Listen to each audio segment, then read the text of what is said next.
And going back to what you're saying about caregivers, what are some stories that you can share about um, how caregivers have benefited from working with Keep Safe Care? Well, I have a lot of those stories. And again, going back to, running our own caregiving company, our own we created it as a franchise. Even though we had a corporation, Stacy and I created Burlow Fry as an agency, as a franchise agency, to see if it would work. Right? You theorize something, but as Mike Tyson says, the best laid plans end as soon as someone punches you in the nose. So actually getting out there and recruiting people, that's the punch in the nose. Did it really work? And we refined it to do that.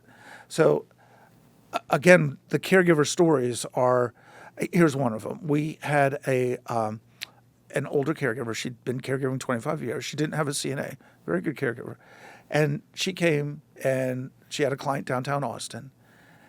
And when I told her how much we were paying, because it was short hours and they needed some stuff, so it was like, we're paying her $25 an hour. And she told me after the fact, she thought I was conning her. And I said, what do you mean? Nobody's ever paid me $25 an hour. So what are you talking about?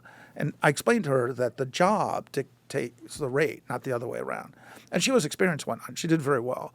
And so, but from that, she had her car in hock because she hadn't been working. Well, she got it out in 3 weeks. And so I called her up and I said, how's it feel to have your freedom back? And there was a pause, and she goes, I never even thought of it that way. I said, you're welcome. You're out of your jail. And, that you can't buy loyalty. I mean, that was one of the things. She's extremely loyal.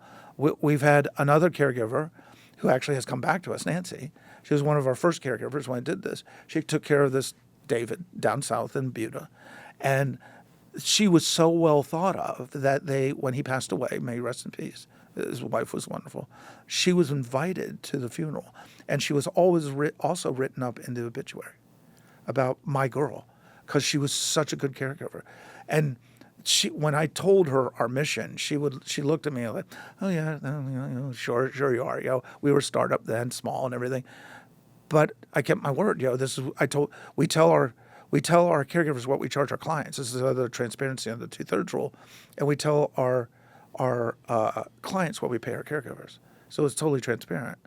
The 2/3 rule and what the 2/3 rule means.